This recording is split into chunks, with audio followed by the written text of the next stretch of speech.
We've got minimum wage pay cuts into rising prices and challenges presented by inflation. Companies like FedEx and Delta, American Airlines, Southwest starting to lose their edge.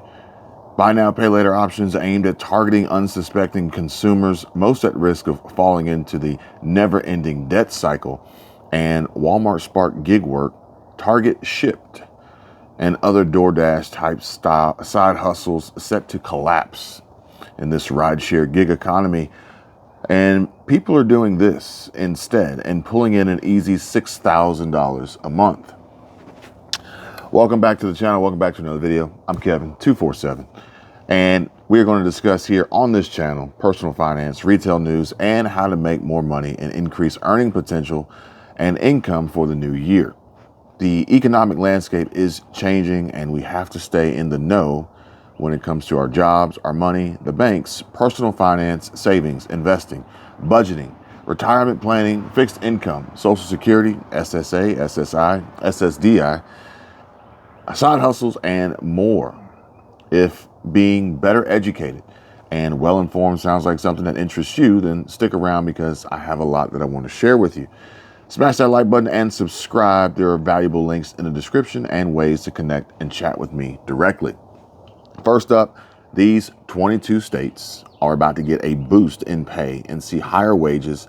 And according to the Chain Store Age, the business of retail, higher minimum wages took effect on January 1 in 22 states, and the hikes come as the federal minimum wage remains unchanged since 2009 at $7.25 an hour. But with the new wage hikes, employees in 7 states, California, Connecticut, Maryland, Massachusetts, New Jersey, New York, and Washington, along with Washington, D.C., and 41 cities and counties will be guaranteed baseline pay of $15 an hour or more, and some cities and counties are setting their own minimum wages. At the same time, 20 states, primarily located in the South, and parts of the Midwest will continue to have a legal minimum wage of $7.25 in 2024. So here are the 22 states that will see minimum wage increases and minimum wage rates increase for 2024 as reported by Paycom. We've got Alaska, Arizona, California, Colorado, Connecticut, Delaware, Hawaii, Illinois, Maine, Maryland, Michigan, Minnesota, Missouri, Montana, Nebraska, New Jersey, New York, NYC, Westchester, Long Island, Ohio, Rhode Island, South Dakota, Vermont, Washington, plus several other states will increase their minimum wage later in the year, including Florida, Nevada, Oregon, and Washington, D.C.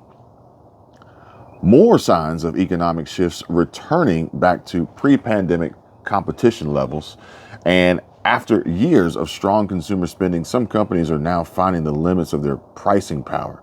Companies including FedEx, Target, and General Mills have cut their sales outlooks, while airlines have slashed off-peak fares. And faced with slipping demand, more price-sensitive consumers, easing inflation, and better supply, have some companies looking for ways to grow profits without introducing further price hikes.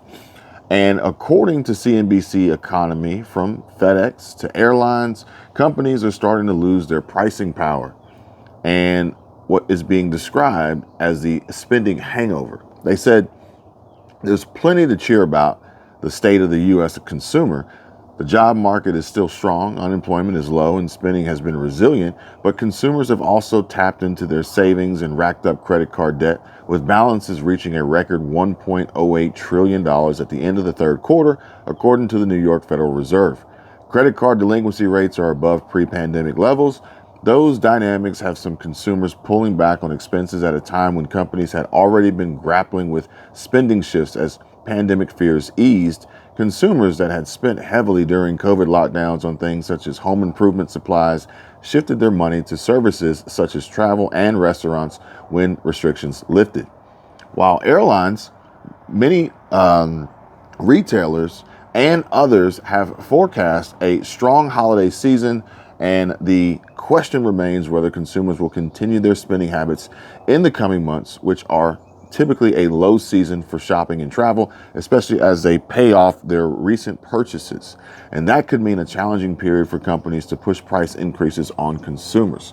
Interestingly enough, I actually ran a quick report on the performance of my YouTube channels and determined that what they describe as typically a low season, which would normally coincide with YouTube and ad revenue and how much advertisers are paying.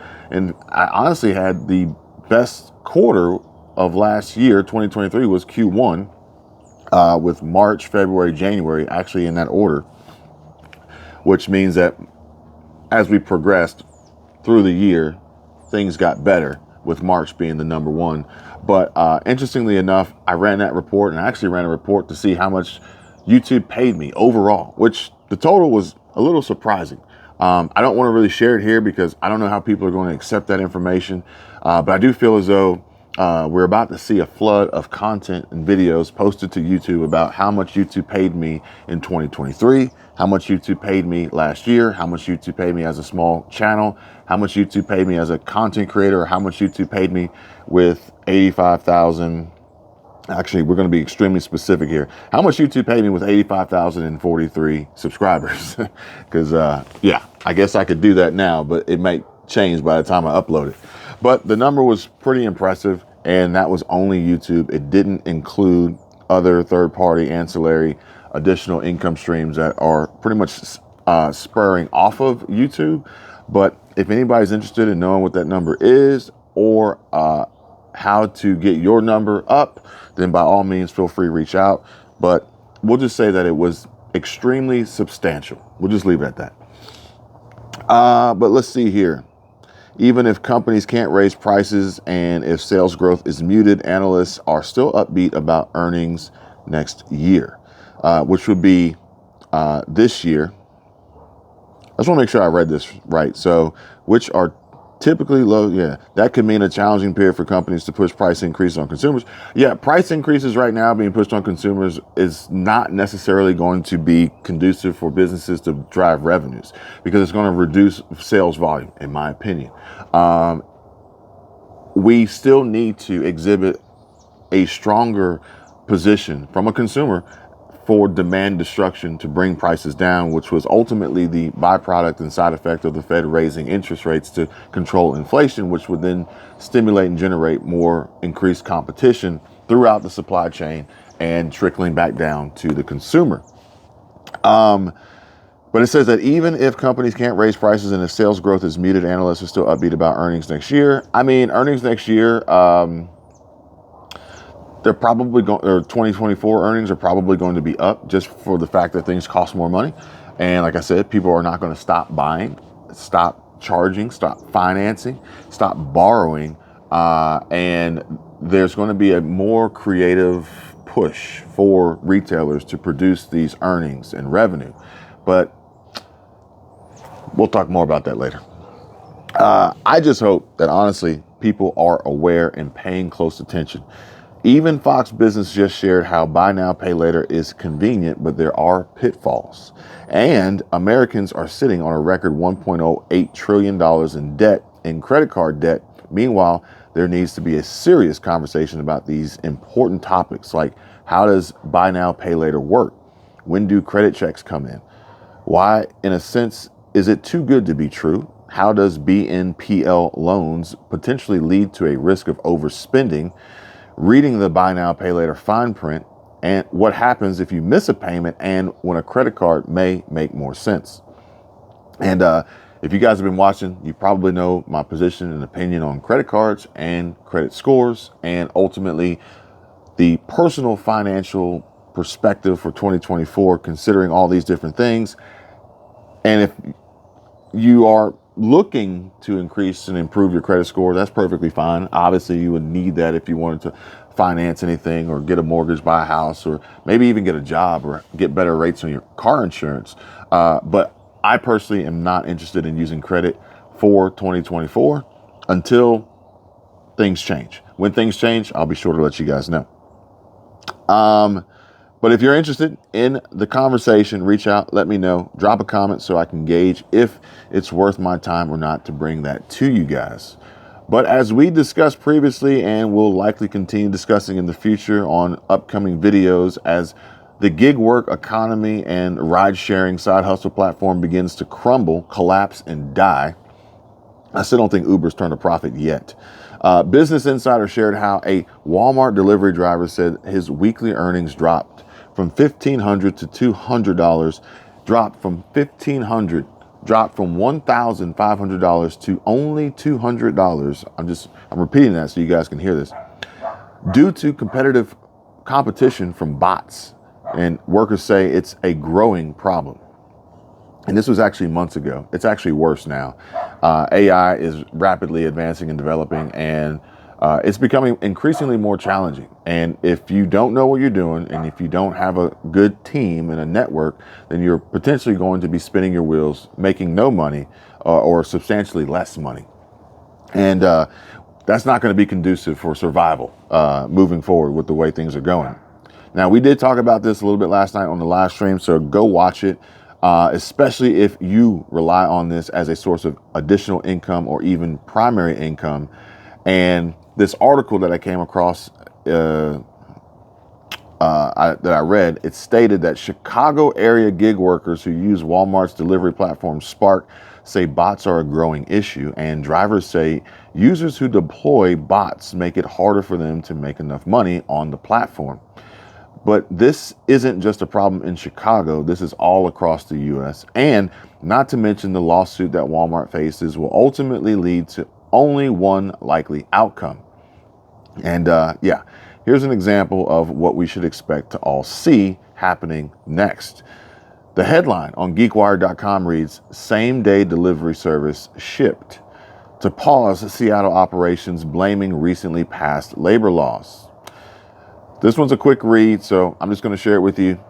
Citing new ordinances recently passed in Seattle that aim to help gig workers, the Target-owned delivery service Shipt informed customers this week that it will pause operations in the city starting January 10.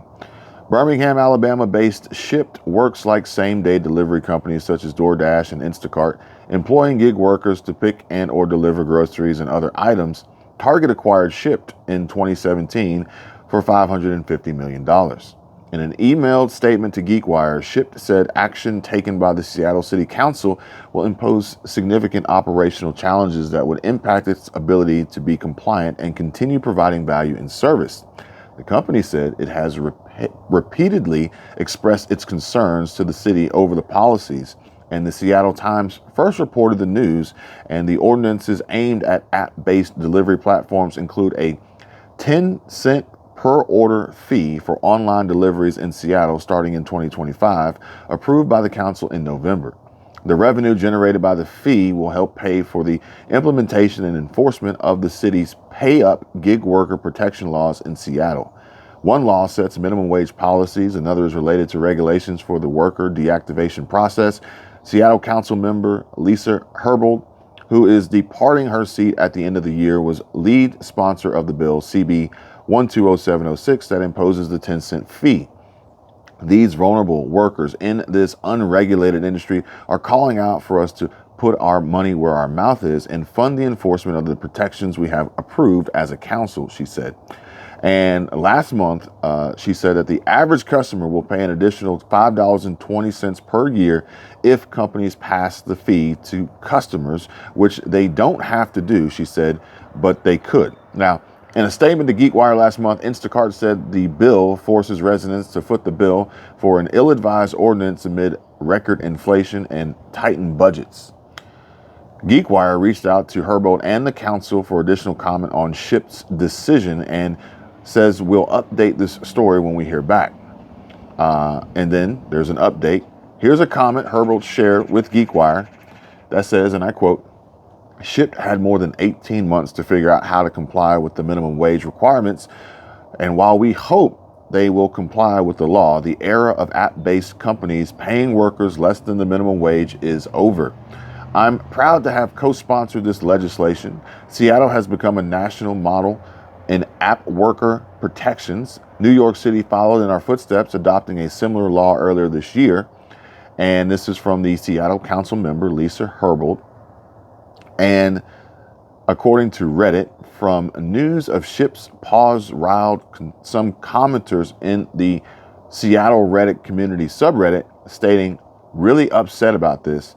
I'm a university student without a car, and I've been using Shipt to get groceries delivered as there isn't a store near me."